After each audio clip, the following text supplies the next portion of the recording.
Esiste una specialità dell'atletica che non si sa esattamente come si sia originata, perché ci sono diverse ipotesi, diverse leggende addirittura, ma andiamo con ordine e le scopriremo tutte in questo video. Io sono Alessandro di Pillole di Atletica e oggi vedremo l'origine dei 3000 metri siepi. Quello che è per certo di questa gara è che sia nata come distanza di 2 miglia, quindi arrotondando parleremo di 3200 metri. E solo in seguito verrà modificata a 3000 metri, quando si comincerà a usare un po' di più il sistema metrico decimale rispetto a quello imperiale. La prima gara di cui abbiamo memoria per quanto riguarda i 2000 metri con le siepi risale al 1860 grazie all'Università di Oxford nel Regno Unito, che aveva realizzato appunto una gara con questa formula e in cui c'erano anche 24 barriere da superare, però era abbastanza diversa rispetto a come è adesso, perché era come se fosse una gara di corsa campestre,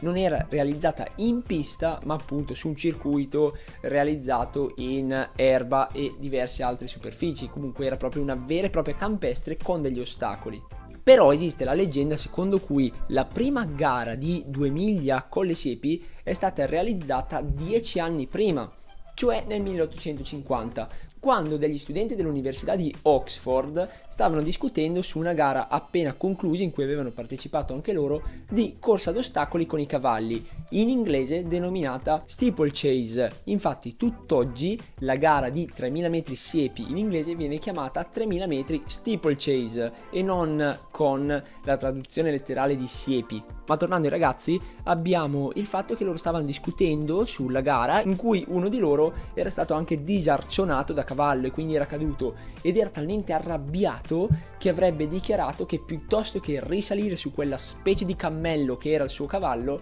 avrebbe preferito correre le restanti 2 miglia della gara a piedi. Ed evidentemente, leggenda vuole, che i suoi amici l'abbiano preso sul serio e che quindi di lì a poco tempo gli avrebbero organizzato una vera corsa ad ostacoli di 2 miglia in cui poi si sarebbe originata poi la gara che attualmente è diventata quella delle 3000 metri siepi. Quindi la leggenda vuole che la gara di 3000 metri siepi sia nata da uno scherzo che degli amici volevano fare a un loro compagno dopo che aveva detto una frase da arrabbiato. Ovviamente non ci sono prove a supporto di questa leggenda, ma è comunque secondo me molto bella, molto interessante, molto anche romantica, se così possiamo definirla. E però ovviamente non è l'unica ipotesi all'origine di questa gara, anzi ce ne sono alcune più accreditate, come per esempio il fatto che questa specialità derivi dall'antica caccia alla volpe, che veniva realizzata sempre partendo con le corse con i cavalli, e questa caccia terminava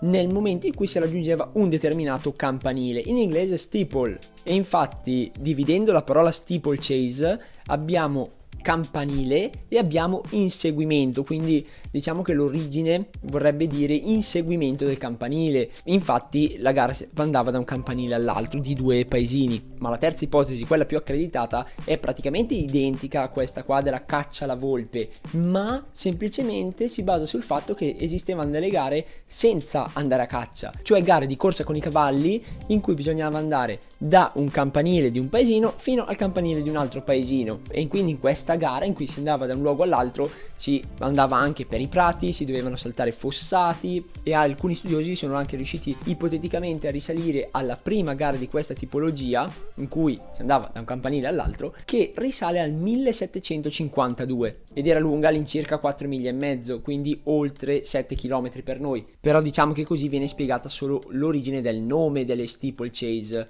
e non l'origine della corsa con le siepi. In realtà la cosa più probabile, l'ipotesi più accreditata, è il fatto che all'inizio si è passati da semplici gare di corsa con i cavalli in cui bisognava andare da un posto all'altro. Poi con il passare del tempo si è cominciato a mettere qualche ostacolo in queste gare. Il passaggio successivo è stato sicuramente quello di evitare di andare da un paese all'altro, ma semplicemente creare dei percorsi ad hoc in cui c'erano anche degli ostacoli, delle barriere naturali e poi anche barriere artificiali. E infine qualcuno deve aver pensato: ma facciamolo anche per gli umani, ovviamente magari senza fare delle distanze troppo lunghe, quindi non 4 miglia e mezzo, ma facciamolo di 2 miglia. E quindi il passaggio da corsa con i cavalli a corsa per gli uomini è avvenuto in all'incirca un secolo. Infatti poi abbiamo visto che la prima gara documentata è del 1860. Poi il resto della storia delle siepi è tutto documentato e anche quasi recente. Infatti per la prima volta sono state inserite alle Olimpiadi del 1900 a Parigi,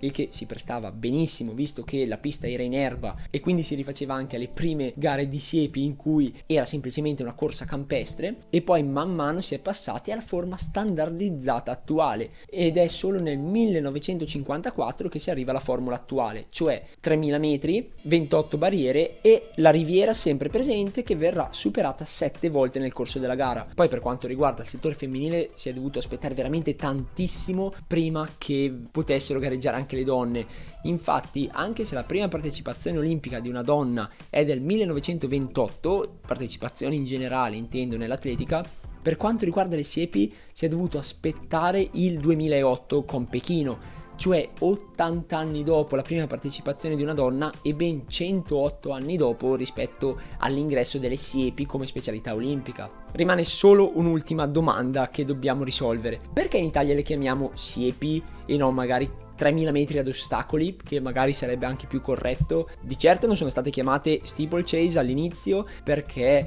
per gli inizi del 1900, la fine del 1800 era difficile per un italiano pronunciare nomi stranieri, quindi si volevano rendere in italiano. Probabilmente si è optato il nome siepi perché all'inizio dello scorso secolo le barriere utilizzate per appunto questa gara venivano spesso abbellite, venivano messi al di sotto di esse degli arbusti oppure addirittura dei rampicanti, quasi come a simulare che fossero delle vere barriere naturali e non semplicemente degli ostacoli. Quindi qualcuno probabilmente in Italia voleva identificare maggiormente questi ostacoli enormi rispetto agli altri, comunque anche molto diversi dalla forma e anche nell'apparenza, perché venivano appunto abbelliti rispetto ai canonici ostacoli che sono molto più piccoli, maneggevoli e anche più spogli. E quindi si vede che a qualcuno è venuto in mente di dire oh, chiamiamole siepi perché un po' lo ricordano, visto che spesso hanno intorno degli arbusti, dei rampicanti, e è un nome che ha attecchito perché è anche molto identificativo e molto facile da ricordare. E con questo ho concluso questo racconto riguardo all'origine dei 3000 metri siepi con relative leggende ma soprattutto anche con le relative ipotesi, e vi ricordo di iscrivervi al canale nel caso non l'aveste ancora fatto. Vi ricordo che esiste Instagram di Pillole di Atletica dove pubblico praticamente sempre ogni giorno qualcosa, e ora non mi resta che augurarvi buon divertimento agli allenamenti e buona fortuna per le gare. Ciao ciao!